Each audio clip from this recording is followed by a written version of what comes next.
Let me see. This meeting is being recorded. Okay. Beautiful. Good. Okay. Cool. So, welcome to the first event of 2023, hosted by the Texas Student Physical Therapy Association. Again, my name is Terrell Wallace. I am the currently serving as president. It's an honor and a pleasure to bring on Dr. F. Scott Fiel for our first event. Dr. Fiel actually earned his Bachelor's of Arts in English from Wake Forest University. However, following his graduation, his career trajectory changed drastically. If you haven't seen hints in being a part of this meeting, he went on to earn his Master's of Physical Therapy from ECU, East Carolina, and his Doctorate in Physical Therapy from the University of St. Augustine, where he's currently serving as a professor of many courses. And he is also has his dissertation done for his doctorate in education, also at the University of St. Augustine. Dr. F. Scott Fiel is definitely a lifelong learner. And at this point, he has practically been employed as a professional student for the last 14 years. And Dr. Fiel is a licensed physical therapist, a primary preventionist, and is not only interested in helping people heal and correct movement dysfunction, but empowering them by giving them the knowledge and the why of what they're doing and the things that are happening now so they can be addressed with the most relevant information and most up-to-date information with the research that is available. His vision is to impact the general public as well as the physical therapy and healthcare professions to become more knowledgeable on learning about physical therapy, health, wellness, and prevention of chronic disease through everyday engagements to help people become the healthiest and best versions of themselves. So I'm going to hand it over, and any additional info that I missed, Dr. Fiel will be happy to fill that in, and the floor is yours, sir. Thank you for coming in and blessing us with your knowledge, sir. Thank you. Thank you guys for having me. This is awesome. I love talking about this stuff. This has been my latest project, I would say probably for the last 5 years or so, is just getting people to understand the business aspect of healthcare and how to get paid. There's a lot of different ways out there, and I think you guys need to figure out how to get the burden of student loans off of your shoulders as quick as possible and earn money in more than just the typical clock in, clock out 9 to 5 way of doing things. So I'm gonna, can I share my screen? Can you guys give me permission to do that?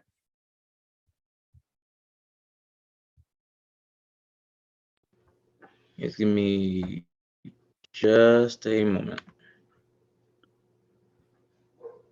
I'm going to try to whip through my story and a little bit of the background here as quick as possible, because I want to try to get to questions because I think that's going to be the most beneficial for you guys. So.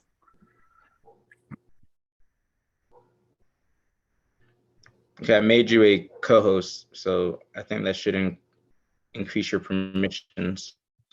All right, can you guys see my screen now? Sure can. All right, cool. I'm just going to slide this out of our way. Hopefully, I can figure out. There we go. Move that over here. All right, so tonight we're going to talk a little bit about practicing at the top of your license and what that looks like through the point of view of having multiple revenue stream considerations for healthcare clinicians, right? So I changed things up here a little bit. As far as the objectives go, I just made one objective. One thing I want you to take away from tonight. Normally I go into a much deeper dive with this stuff, but because of the time we have and because I really want to hammer home just this one thing, by the end of this discussion, you'll be able to confidently choose a path and financial strategy for your future as a physical therapist. So that's my goal. That's what I hope you guys can take out of this. A little bit of the background, again, the currently painful reality of healthcare you may have seen on social media here and there, a lot of doom and gloom, especially surrounding physical therapists. The student loan debt continues to rise year over year. This last CSM that was quoted at an average of $154,000 for the typical DPT student when they graduate. Student loans are the one type of loans that we cannot default on. So they're there no matter what. They're not just going to go away. Your typical healthcare job, if we kind of look at physical therapy, is going to be capped at some point. They can only pay you so much to do your job. In physical therapy, that kind of ranges out at about 130 plus or minus. There are ways around that, and we'll talk about those a little bit later. And healthcare jobs are not furlough proof, as we found out through COVID, right? You pick physical therapy because you think, oh, it's a pretty good job. I'll be safe. Everything will be fine. And then it isn't all of a sudden, right? So we want, especially with the recession upcoming, we want to find ways that we can furlough proof, recession proof, and just make ourselves safe no matter what the situation is and whatever arises, right? We don't get paid more for how good we are. It's just based on time. And this is a really big issue that you guys need to learn really early on in your careers. Doesn't matter if you have OCS, CSCS, a bunch of different letters after your name, alphabet soup, right? Doesn't matter how many CEU courses you've taken in one topic and how good you've gotten. It just doesn't matter.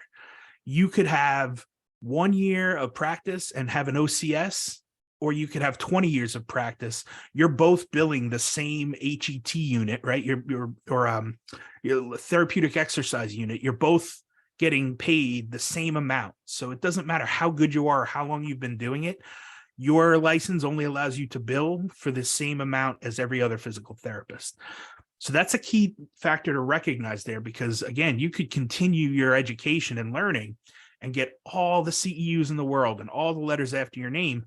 It's not going to really get you paid that much more. There are a few little caveats to that, like sometimes working in the VA system allows you to kind of get a little bit of a pay bump if you have a certification or a fellowship or a residency. But other than that, you're just not going to see much pay difference.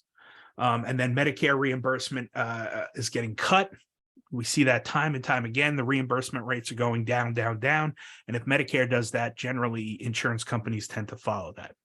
So with all this doom and gloom, like I said, are we completely doomed? Is it the end of the world? Good news, the answer is no.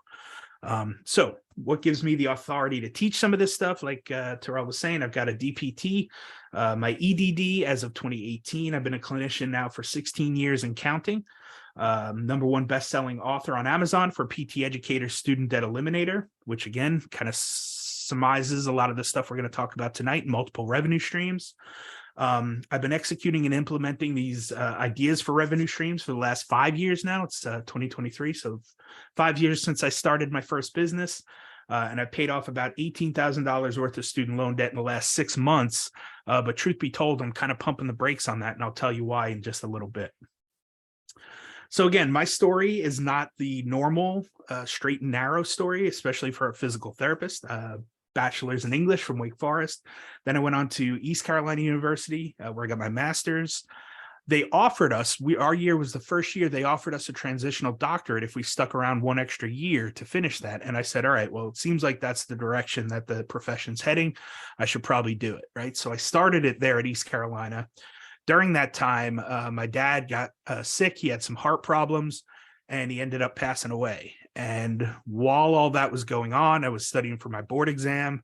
It took me a handful of times to pass that thing. And there was a period of time there where my dad had just passed away. I had failed the NPT a couple of times already. And I was just trying to wrap my head around like why I was even doing this, why I wanted to be a physical therapist. And I actually had to walk past the room where my dad passed away to clock in and clock out every morning when I was working as a tech. It was awful. It really made me think, like, why am I doing this? Why am I trying to be a physical therapist? Do I even want to do it anymore?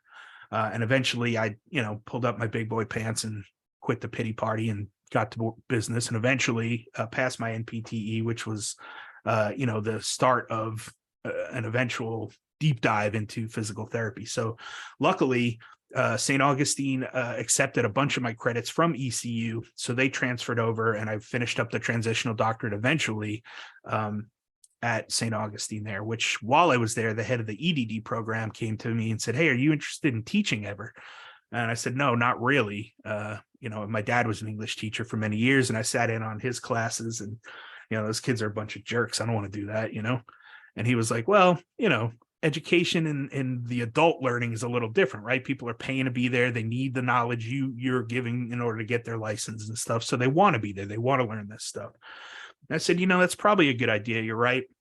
And I thought about it. And if my hands ever gave out, my back gives out, my knees give out, whatever, I can't do manual therapy anymore, at least I could fall back on teaching, right? I would have a backup. And my plan was always just to wait till I retired and move to some coastal city and teach at a community college, just 1 or 2 classes, in retirement. That's what I was going to use the EDD for. And then COVID hit, and my wife's a type 1 diabetic, stay-at-home mom. So we need medical benefits, and not just any medical benefits. We need good medical benefits. And luckily, academia offered that. And so I thought I'd give it a try. And I've been doing that ever since. So like I said, a bit of a roller coaster of a story. But I think it's important to recognize this, because, again, if I can do any of this stuff, I promise you guys can, because I am easily the dumbest smart guy you'll ever meet. I am not the smartest guy in the room, and I'm okay with that, right? I'm a lifelong learner because I know I don't know everything, and I want to learn more, and I want to take every opportunity that I can to learn from people, right? I was actually just diagnosed this year with ADHD, well, early last year with ADHD, so it's been a year now.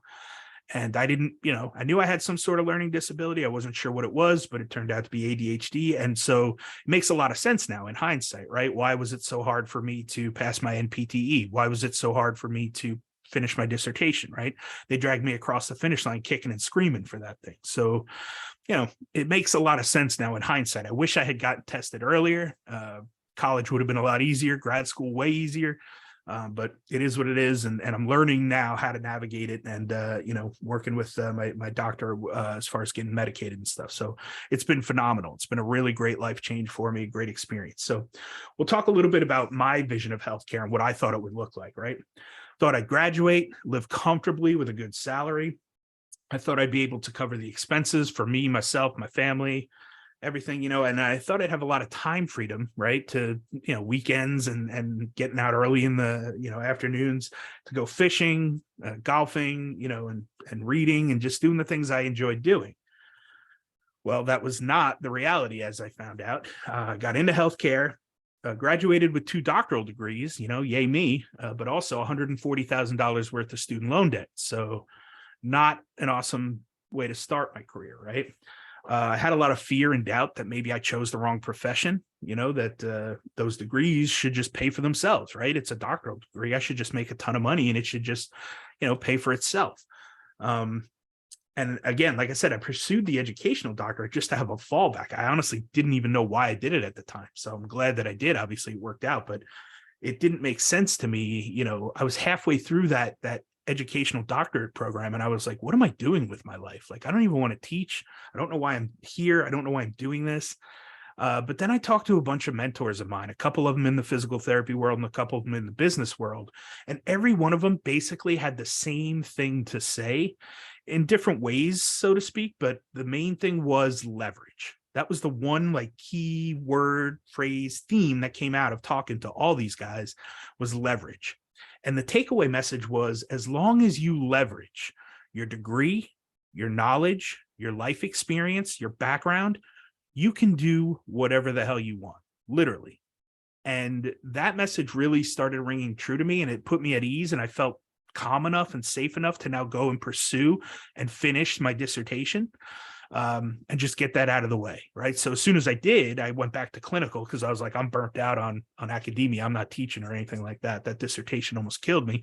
I'm going back to clinical where I thrive and where I know I'm good to go, right? So I did that for about 2 years until, like I said, COVID came, right? But in reality, what ended up happening was, the need to cover my wife's medical coverage and type 1 diabetes stuff changed my mindset on things. I had worked my way up the ladder of salary for years.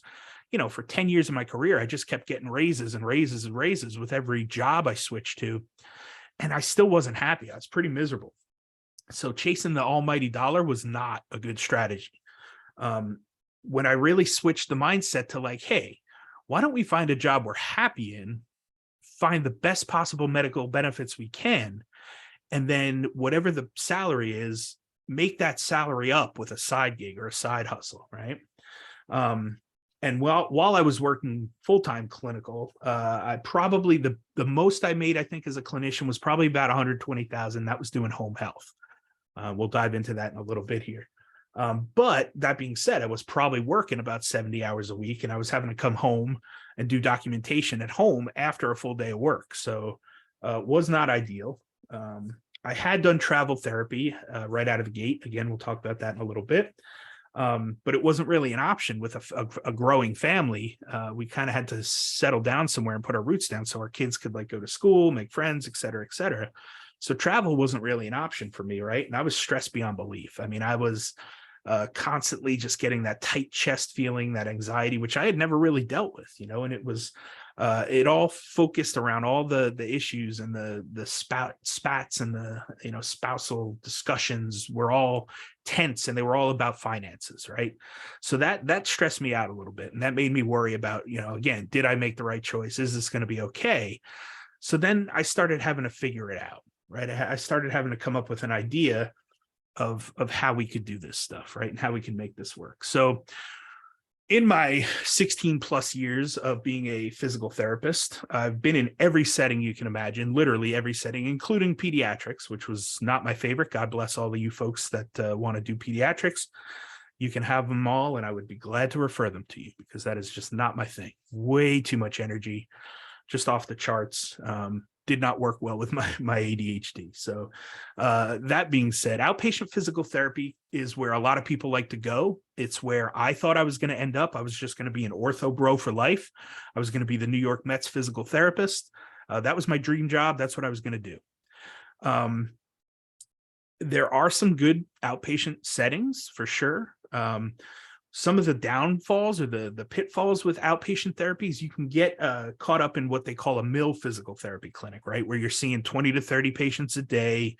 You know, they're underpaying you, you know, and it's not ideal. And that's what generally leads to burnout, because it's hard to manage 30 patients a day. It's hard to give them good quality care. A lot of times you're using techs and aides to do some of the things, which can be unethical based on, you know, the setting and the state that you're in. But it's impossible to document on 30 patients a day as well. Like, it's just hard to keep up with that paperwork. And so, you know, you get caught in a rut. You can't do things the way you want to do them autonomously, right? And so it becomes a numbers game where if you want to make more money, you have to see this amount of patients, because they need to keep a roof over the head. They need to keep the lights on, et cetera, et cetera. You know, and you can ask, and we'll talk about that too. You can ask a clinic what, you know, what it looks like. What if I want to make X amount of dollars, what does that look like from a patient standpoint, right? How much money are you making per patient? You know, so that I have a better idea of what it is, what my numbers are, what I need to hit, what I need to see. So again, outpatient physical therapy can be great. Realistically, you probably want to land somewhere in that 8 to 12 patients a day range. That's kind of nice. That's ideal. That's manageable for outpatient. But realize if that's the case, you may be making a little bit less money in order to do that, unless it's a cash pay clinic, which is another great option when it comes to outpatient. Travel physical therapy, I did this right out of the gate. I recommend, like, don't let anyone ever tell you can't do travel physical therapy right out of the gate because you don't have experience or whatever it may be, right? With travel physical therapy, you know, my dad had just passed away. I was going to be working full time and going to school to try to finish up my transitional doctorate. And truth be told, I just wanted to travel the country and just see some places and like find myself after losing my dad. So I started out in the middle of nowhere, Texas, at a skilled nursing facility. 30 miles one way to the Walmart, 30 miles the other way to the nearest Bank of America. You know, it was not a great place, but I had a log cabin out in the middle of nowhere there. Very Walden, Thoreau type stuff where you just, you know, go out there and find yourself. So I enjoyed that. But I only did the first contract as a favor to the recruiter, because she said, look, I know you want to go to Hawaii. I don't have that yet, but there is one opening up after 13 weeks. So if you do this first 13 weeks for me at this skilled nursing facility in Texas, I promise I will get you Hawaii. And sure enough, she did. So I ended up going to Honolulu, Hawaii for what was originally scheduled to be a 5-month contract, a little longer than normal. Travel contracts are usually 13 weeks. They're pretty short and sweet. And the next one was 5 months because it was home health again. And because it was out in Hawaii and they had trouble getting some people to come out there and do home health out there. But it was great. I learned, you know, they taught me the documentation system for a few days and then just kind of sent me off on my own. And it was great. I made my own schedule. I saw the patients I needed to. Sometimes I got out early. Sometimes I stayed and worked later. But the cool thing with Hawaii was they paid for my car because I needed a rental car doing home health. They paid for my apartment. I had a condo up on the 22nd floor of a beachfront building. That was awesome. And it was a 1-bedroom studio for like $2,200 a month. And they paid for all that. Then I got a weekly stipend as well for food and entertainment. So I was already making a pretty good amount of money just doing the job. And then travel therapy generally throws at you a bunch of extra stipends and stuff on top of that. So it is a good way to taste test things and see different settings. Generally, you'll be able to figure out there's 3 main kind of topics within travel therapy.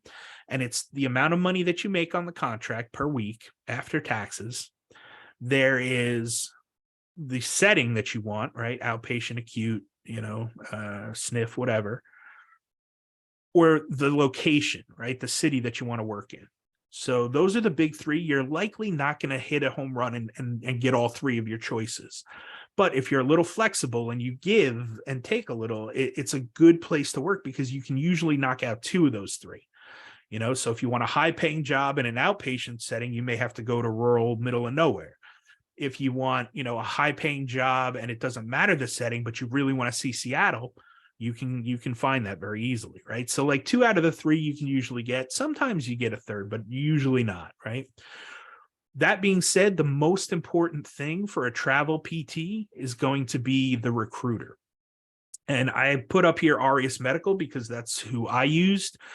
They've been around for quite some time.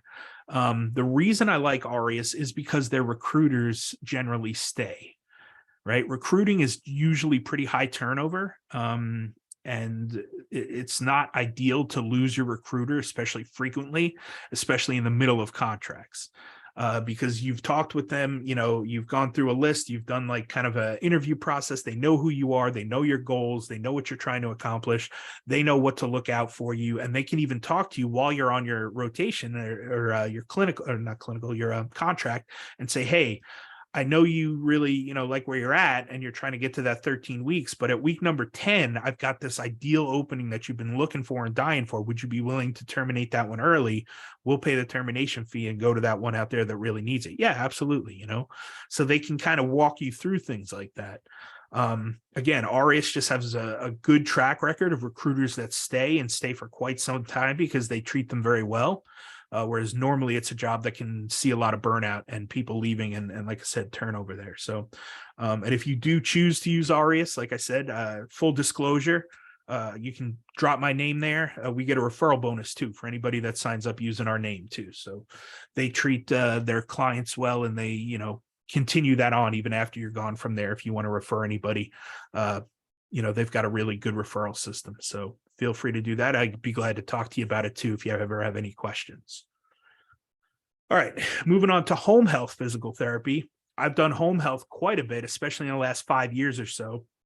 And I don't know, let me see if I can drop this here. The link is up there. I put it in the chat too. I just have to figure out how I get into the chat. There it is. And again, that's a full disclosure. That is a affiliate link there to Dr. Brandon Smith's home health course. So with home health, this is the one, aside from travel therapy, it pays the best, right? You can easily make 150, 175. I've even seen people making 200,000 a year doing home health. Now, that being said, you have to realize it's setting dependent, right? As far as locations. So like, you may be out in the middle of nowhere and that can be tough. Nobody wants to go out there. That's why they're paying so well. But 2, it also depends on the way that the company is set up. So is it a point system? Is it, a pay per patient system? Is it a straight flat rate? Whatever it may be, you have to kind of negotiate that a little bit. And Brandon Smith's course does a really good job of walking you through that and showing you what contracts to accept, which ones not to, how to negotiate those contracts, what to negotiate each different thing. So there's starter cares, evaluations, reevaluations, and discharges, and then regular visits. Starter cares are pretty tough, I will say. 4 hours was the first one I ever did in documentation. It was awful. I negotiated my most recent contract directly with a nursing home health company, and I said, I will not do starter cares. There's no price you can pay me. It's just not worth my time. They said, no problem. We'll have the nurse do it. You just do the physical therapy evaluations. So I negotiated that contract, and it was awesome. It worked out really well. It was PRN, but I chose how many patients I wanted to see, and it paid, again, very well. Now, I will say this caveat. There is a Facebook group, the Home Health Mentor Group on Facebook. That'll be a good place to start if you're interested in home health, because, again, a lot of the group talks about what they've learned and ways to navigate a good home health contract. Dr. Brandon Smith is an acquired taste. I will say he rubs a lot of people the wrong way. He's not for everybody, and I can appreciate that 100%. But if you want to learn and you want to, get paid, his home health course has got to be one of the best ones out there that I've seen. I don't know that there's many out there in general, but his really shows you the ins and outs and the business side of things. So I would strongly recommend it if that's the route you're looking to go. I will say with home health, the pros to that, again, you make your own schedule. It's very flexible. I would, some days when I was out in Hawaii there, I'd see 12 patients a day or so. Then the next day I'd see 3 or 4 and then go hit the links and play golf for the rest of the day, Or I learned to surf when I was out in Hawaii. That was pretty fun. Same thing. I would work, 12, 12, 12, and then see 1 or 2 patients on Friday, then go, for surfing lessons with my buddy. So, it's a very controllable schedule. And again, if you're not attached to family or anything, you don't have any wife, kids, pets, anything like that, it's very good for those that can bounce around and kind of, make their own schedule and work as hard or as late as they want to. So again, aside from travel PT, home health is probably one of the best for paying. Big picture here, I would strongly recommend early on you look into home health and travel to gain some sort of tangible base foundation of money. And we'll get into that again a little bit here, but starting out with something that's going to make you a lot of money so you can cover, your expenses and your student loans, and then start adding things in or looking for an exit strategy, right? Make as much money as you can early on, and then we can figure out how to mitigate it later on and where to put it and what to do with it. So home health is probably, that and travel are probably your 2 best options as soon as you graduate if you're looking to make a lot of money really quickly. All right, let's see. So moving on, we'll talk about managing salary now. So the first thing is, again, you've got to negotiate a fair salary, right? When you go on an interview, you need to recognize that it's a 2-way street, right? They are going to ask you a bunch of questions. They want to get to know you. They want to see if you're a good fit, but you need to be asking questions on your side too, to make sure that they're a good fit, right? Non-compete clauses are something that I generally tend to shy away from. If somebody has like a non-compete clause, you can't leave here and then practice within a 30-mile radius for whatever, that's a red flag to me, because what am I going to do? Take all your patients and go open up a place down the street? I mean, even if I did that, like, A, good luck to me, but B, then have a good clinic so that people don't leave, right? You should have a good clinic in the first place. So that's, non-compete clauses, A, they're very hard to enforce in the world of physical therapy, but B, I just try to stay away from it. If they, ask you to sign one, I would ask why and see what the reasoning is behind that. But in general, I wouldn't sign a non-compete clause. When you start getting your salary, right? Once you start making some money, you've negotiated a fair salary, right? You've asked all the right questions. You're starting to get a paycheck now. In theory, this is, again, part of an APTA guideline, but part of a financial planner guideline. 15% is the max that should be going towards your student loans. That's tough every month. That's like a hit to the savings right there, but it's kind of what has to be done, right? You've got to pay your student loans. Not right now, they're on pause or whatever, but if you can use that pause to kind of start knocking it down. Recognize that I wouldn't hold my breath for any government handouts, and will we get $5,000 or $10,000 knocked off? Maybe, but I wouldn't hold my breath for it, right? Me personally, I chose to take, my responsibility for my own student loans and realized they were mine. I took them. I have to now pay them off. So I kind of gamified it and tried to figure out how I could do that. And we'll talk about that in a minute here. 20% to rent or mortgage. And then you need to start keeping a budget for your cost of living, right? So if I'm allocating, if I make $1,000, 200 a month is going to rent. 150 a month is going to student loans. And then the rest of it that's left, you've got to divvy that up into all your expenses and cost of living and stuff like that, right? I'm just using $1,000 for math here, but those are the numbers we kind of need to look at. You need to budget out what's left. The next step is you've got to find a repayment plan that works for you. And there's 8 to 10 different repayment plans. If you just, let's take mine, for example. If I just went with the base payment plan, just like, hey, here's all your student loans, $140K, pay them back monthly. If I did that, I'd be paying about $1,700 a month, which is more than a mortgage payment. So that wasn't going to work for me, right? I took it down and started at an income-driven repayment plan, which lowered it down to about $800 a month, which was manageable. I like that number a lot better, right? But then after talking to a financial planner who worked directly with student loans, especially in the DPT world, he showed me that I could use the revised pay-as-you-earn plan or the repay plan to knock it down to $135 a month, spread it out over 20 years, and then I could take the difference between the $800 I was paying and the $135 and invest that into stuff that's going to work for me, right? So I was kind of on that plan of looking like, all right, I want to start generating some other revenue streams. How can I make those investments, right? So my financial planner, and I strongly recommend you guys reach out to him. Again, full disclosure, he is a sponsor for our podcast, but he's a sponsor for my podcast because I use him and I love what he did for me, right?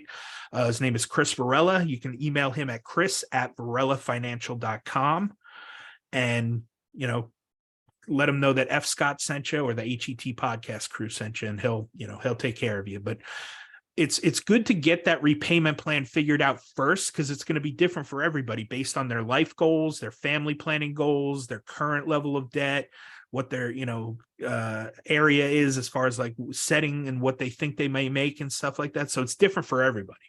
So you got to figure out the plan that works for you. And then once you do, then you can come up with your plan of how you're going to pay it back. Which setting do I want to work in, right? Do I want to start side gigs or side hustles, which I would recommend, right? And then when it comes to investing, we need to start thinking about things like, all right, 401k, yeah, you can do that if you work for somebody. Strongly recommend you max out the 401k if your company matches. Usually it's somewhere in the 3 to 6% range. I would just do it because it's free money. But just consider that money out of sight, out of mind, right? And then if you're a small business owner and you decide to start your own practice or own business right out of the gate, you won't necessarily have the 401k option right off the bat, but you can start a Roth IRA or, different IRA strategy. So it's not tax-free, but it's tax-protected money. So money that you invest into your 401k or a Roth IRA will be protected from taxes. So that's just up to a certain amount. They just increase the amount per year. I don't remember what the new amount is, but you can put X amount of dollars into it and they can't touch it with taxes or whatever. I would recommend doing that. Again, out of sight, out of mind. Just consider that money gone. You can't. I don't think retirement income from your 401k, but it'll be a nice little nest egg when you're all said and done. Real estate, another good one, right? We want to probably be thinking about ways that we can make our money work for us instead of us working for money, time for money exchange. We want to purchase assets that are going to work for us, right? And real estate's a good one to do that. Let's say you buy a small house, $150,000 or so. You rent it out, 3-bed, 2-bath, and the mortgage, let's say, is $1,200 a month. You rent it out for $1,500 a month. You pay a company to oversee it and manage it for you, 10%. So, you're making $300 a month. 10% of that, they're taking, $30 cut. So you're making $270 a month. They're making $30, and everybody's happy. And at the end of the 15, 20-year mortgage, all of a sudden now, boom, instead of making $300 a month, you're making $1,200 a month or, $1,500 a month for the full rent. So that's why real estate's a pretty decent idea to get into with investing. Again, I am not a real estate agent. I'm not a financial planner. These aren't, financial advice. It's just things to consider, because clocking in, clocking out 9 to 5 physical therapists may not be enough in the future, especially if we head toward a recession. Stocks and day trading, that's something that you can do if you've got the time freedom to do it, right? Luckily for me, I do have that time freedom during the day. I can take some time and check out some stocks and see what things are going on. I've learned how to do a little bit of options trading now. Not a skill set that was taught to me in PT school by any means, right? So I had to go out and learn that stuff, right? But I'm a big fan of paying for mentorship and paying for, business knowledge and education if it'll speed up my timeline and teach me things that I need to know. Then once I know, I can kind of go from there, which brings me to investing in yourself, right?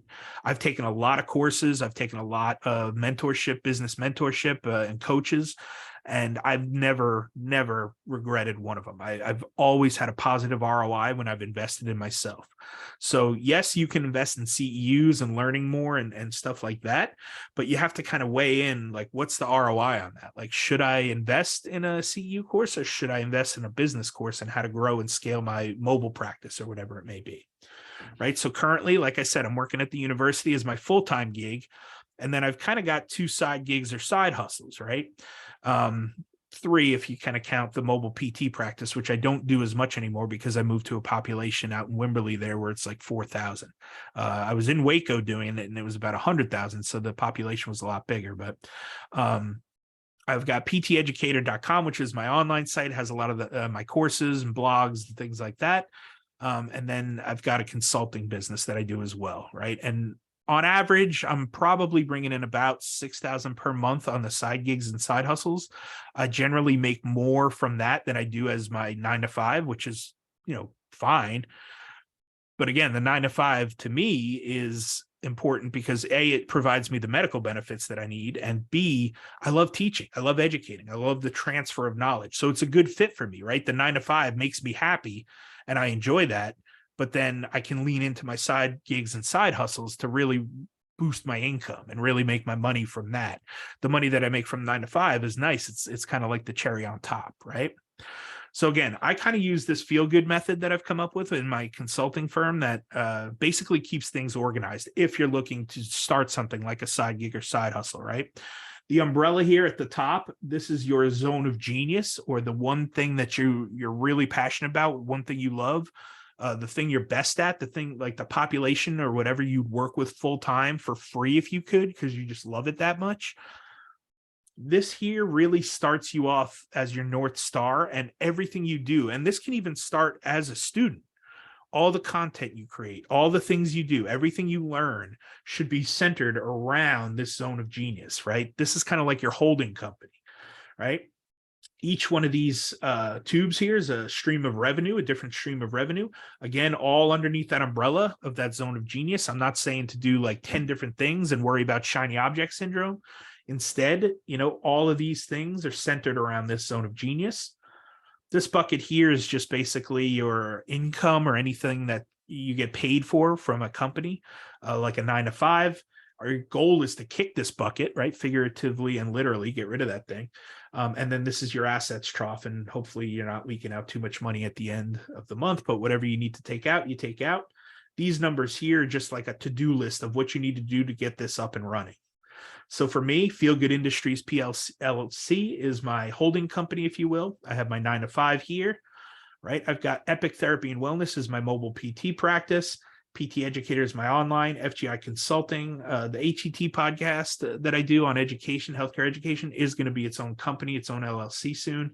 And then I've got some new ventures I'm working on. So that's just the organizational tool that I use to get these things started. So let's just say the podcast here.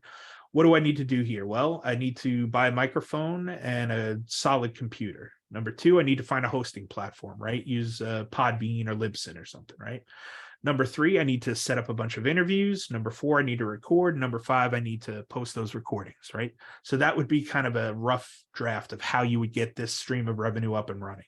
Probably need 2 more down here. 1 is get sponsors, 2 is get affiliates, and that's how you would monetize that podcast, right?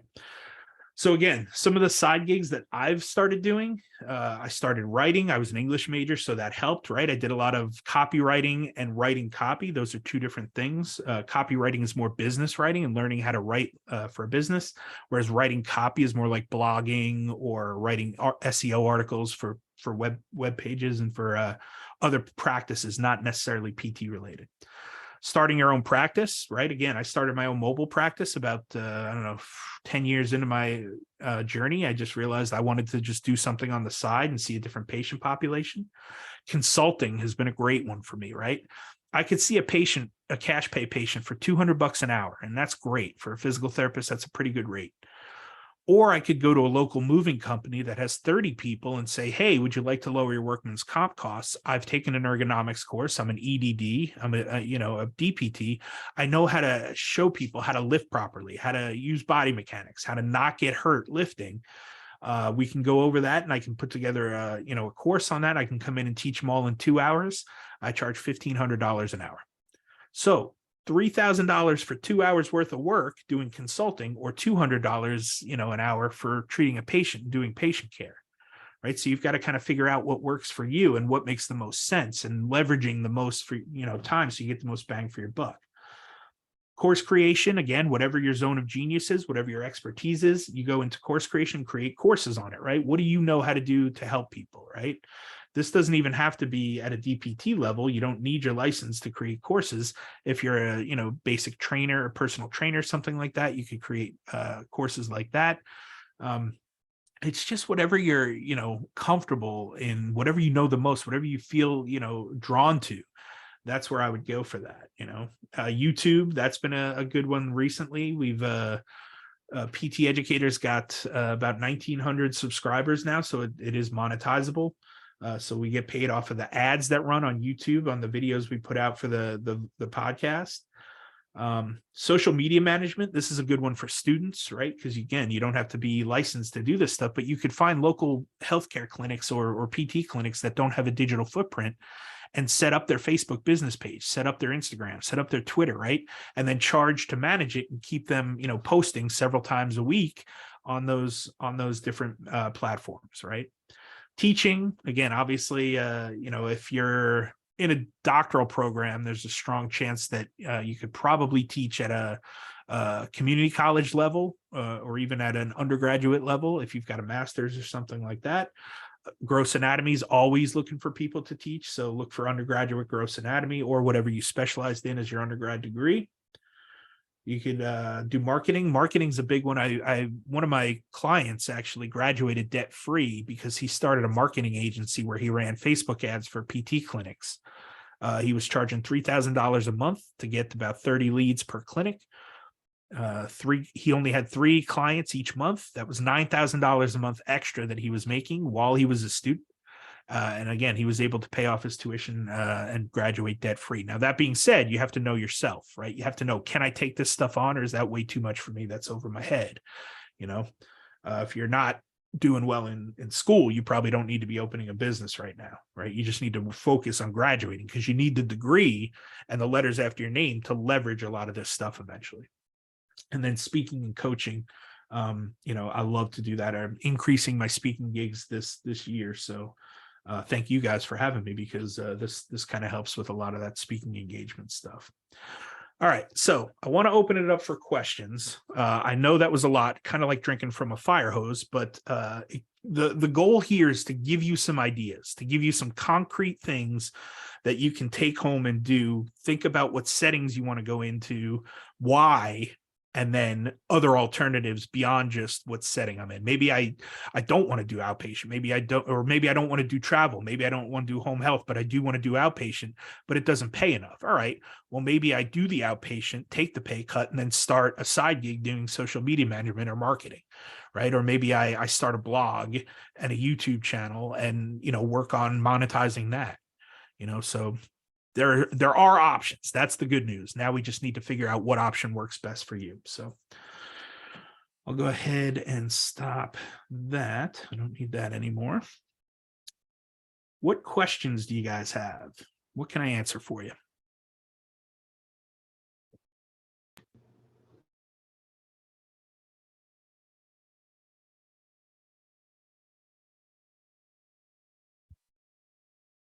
Resources on how to get started with podcasting. Yes, I've got a ton. That's actually my next book. I presented at CSM and at private practice section, the APT's private practice section on podcasting for profits. So that's my next book. If you go to youtube.com/PT educator, you can actually listen to the whole CSM presentation on podcasting. It's on there. I accidentally recorded it. It wasn't supposed to be recorded, but I had to demonstrate how to start up a podcast. So I do it at the end, and I literally pulled from someone from the audience and said, "Hey, let's do a quick podcast." And we just did it. We recorded it, and that was it. So the mic happened to be recording the whole time. But yeah, I can actually drop that link in here. What else you got? And that, like I said, that'll be my next book and course, I think.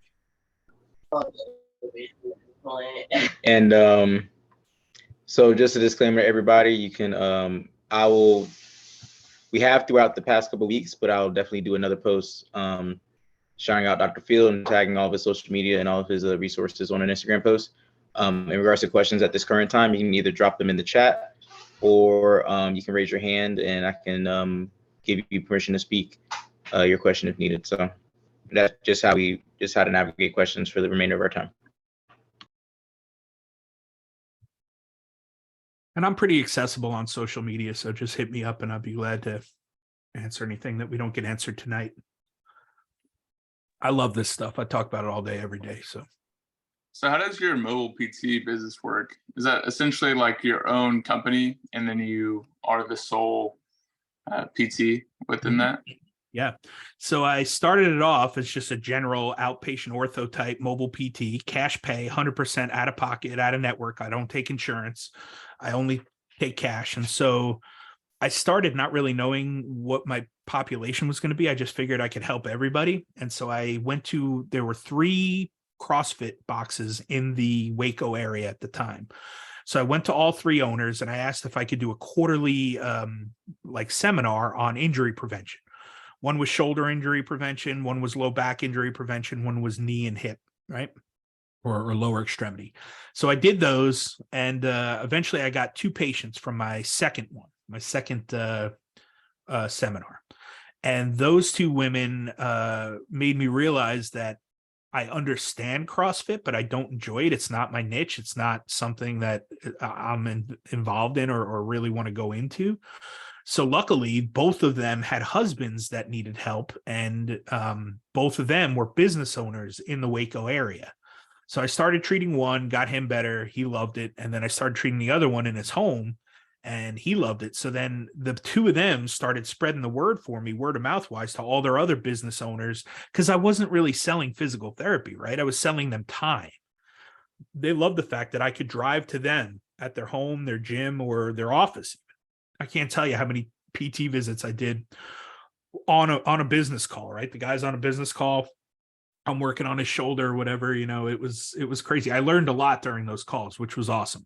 But really that's when I transitioned into my niche of like business owners, CEOs, C-suite level execs, and just busy businessmen and businesswomen, because I could save them time by coming to them, and they loved it, and I was my own, everything. The good news is I was my own everything. The bad news is I was my own everything. So I was the secretary, I was the laundry guy, I was the PT, I was the marketer, I was everything, So it was tough. It started out PRN, and eventually it got, so big that I was working like 80 hours a week between full-time and a PRN job doing home health. And it wasn't sustainable. I told my wife I was probably going to die if I keep this up. She's like, "Yeah, I know, but the money's good." And I was like, "Yeah, great, wonderful." But we had to come to Jesus, and then we didn't even have to have the talk because COVID hit, and that's when it was a hard reset for us. And we talked about my next step, and it worked out. Moving to academia allowed me more freedom, time freedom, and mobility freedom. So, but yeah, it's pretty simple, low overhead. I've got a whole course on that, on how to set up a mobile physical therapy practice. Myself and David Bailiff put that together. David Bailiff had been doing it for probably 20 years before I even started. I'd been doing it for about 3 or 4, and then we got together and we both we found out we both went to Wake Forest just at different times. So it was pretty cool to work with him. on that course. But yeah, it's low overhead. You can, kind of do what you want as far as, pay structure. You can definitely take insurance. There are some things you have to navigate with that, because you kind of need like a home base. But again, I use my office here. My office is in my house, but it's a 10 by 10 office that's dedicated just to business. So I can kind of use this as the home base and write it off as a tax write-off, which is one of the biggest reasons you guys should consider starting your own business, is the tax write-offs. You just get taxed differently as a business owner.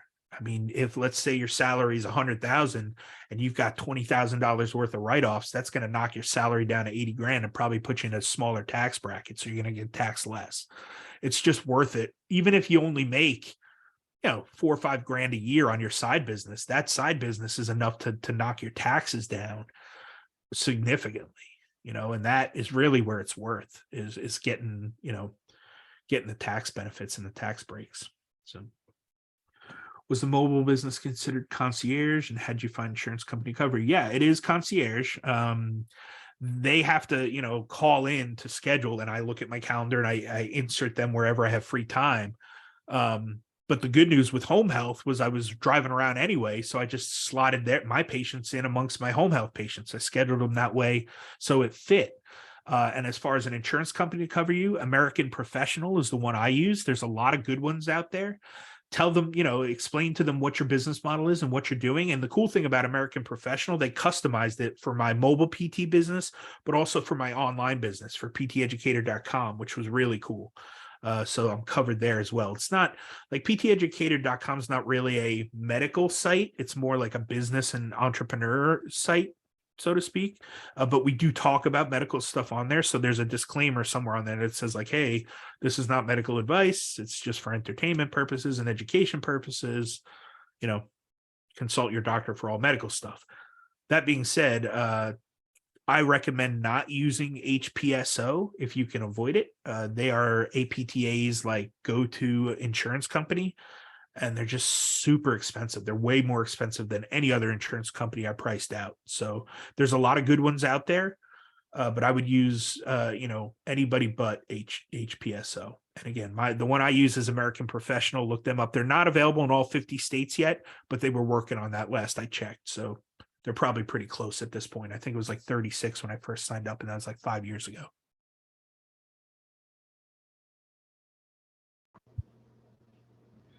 Now, thank you so much for all the good information. I'm not going to call my friend out, but I do have a pre-physical therapy undergraduate society student on the call as well, that's attending.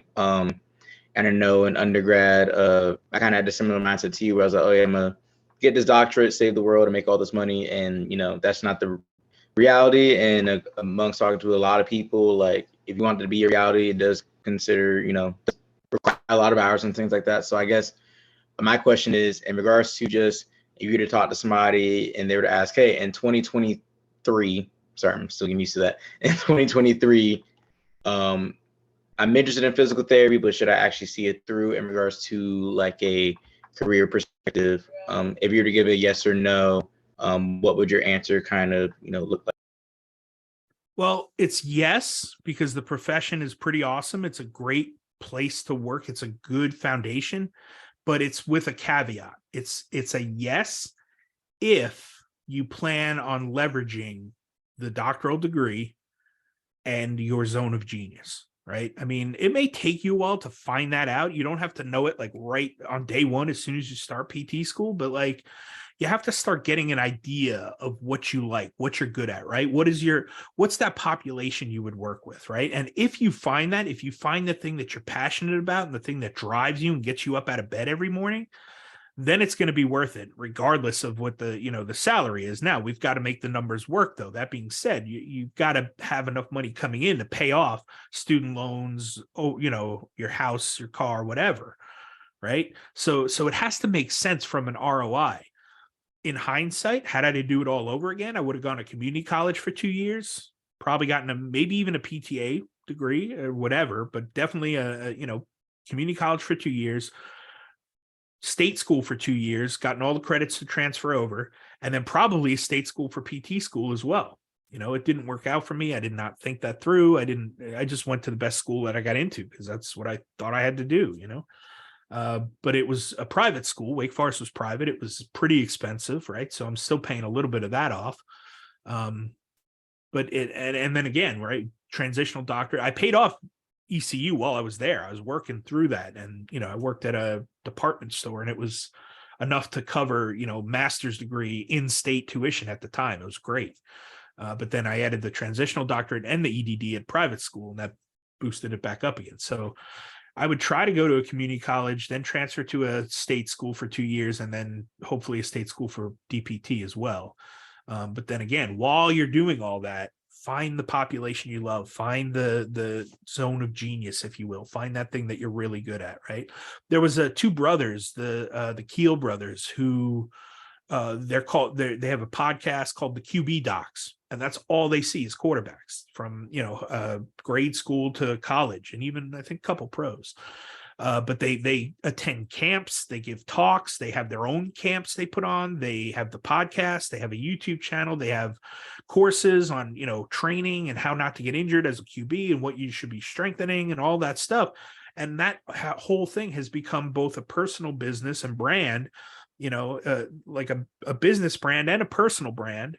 And they have people now coming to them because they're the experts in quarterbacks and training quarterbacks and rehabbing injuries for quarterbacks, et cetera, right? But they were both quarterbacks in college. They love it. That's their thing. That's what they were born to do. It's finding that higher purpose, that higher calling. We all have it. You just got to find it, So yeah, if you're willing to leverage it, if you're willing to do the extra work to find that stuff, then it's worth it 100%. You'll definitely make, a good ROI out of it.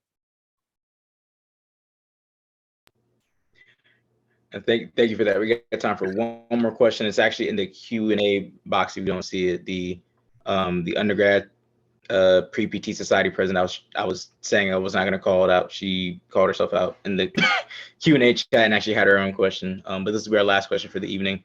And just so everybody knows, this meeting is recorded and it will be uploaded to a YouTube channel pretty soon, and we'll give you all the information for that once it's live. So this will be our last question for the evening. All right. To your knowledge, how would one justify the pricing of pre-health assessments as PT for business in various work fields, such as office? But yeah, basically life experience, knowledge, right? And think about this with workman's comp. If you have one workman's comp injury, that's going to cost your company somewhere in the $4,000 to $8,000 range, right? So if I can prevent one workman's comp injury from happening, what's that worth to them, right? It's worth at least $4,000 to $8,000 for that year, right? But what I did was I said, let's just do this. Let's take a look at how many injuries you had last year. And they pulled up a number. We had 18. Okay. I'm guaranteeing I can decrease that by 1. Probably more, but let's just say 1.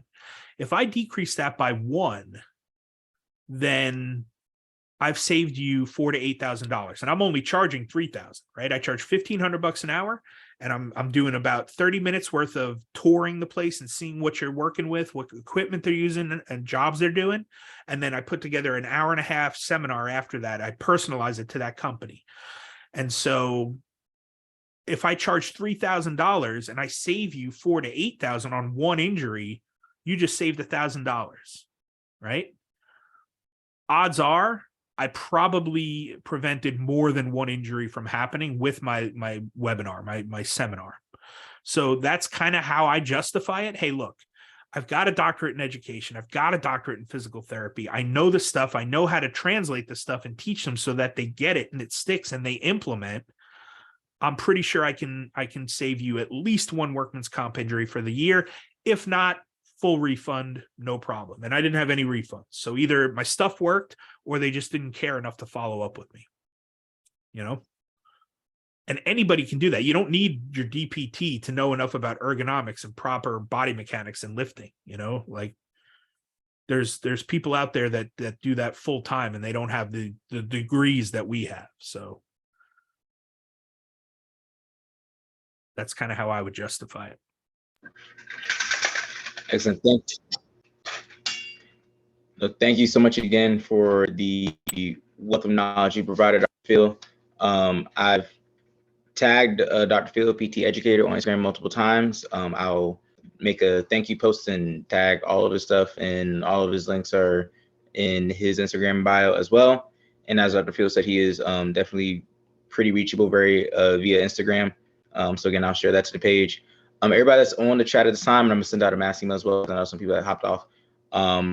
We did put a survey link in the chat in regards to like just 5 quick questions about how this event went. And we appreciate your feedback, and I'll shoot that out and put the link to that in our Instagram bio as well.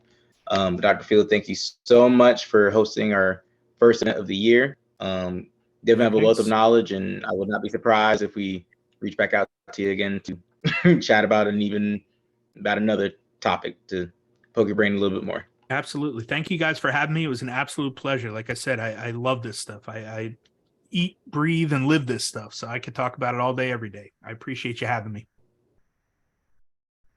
Absolutely. Thank you, everybody. Y'all have a wonderful evening and stay safe with this crazy weather going on.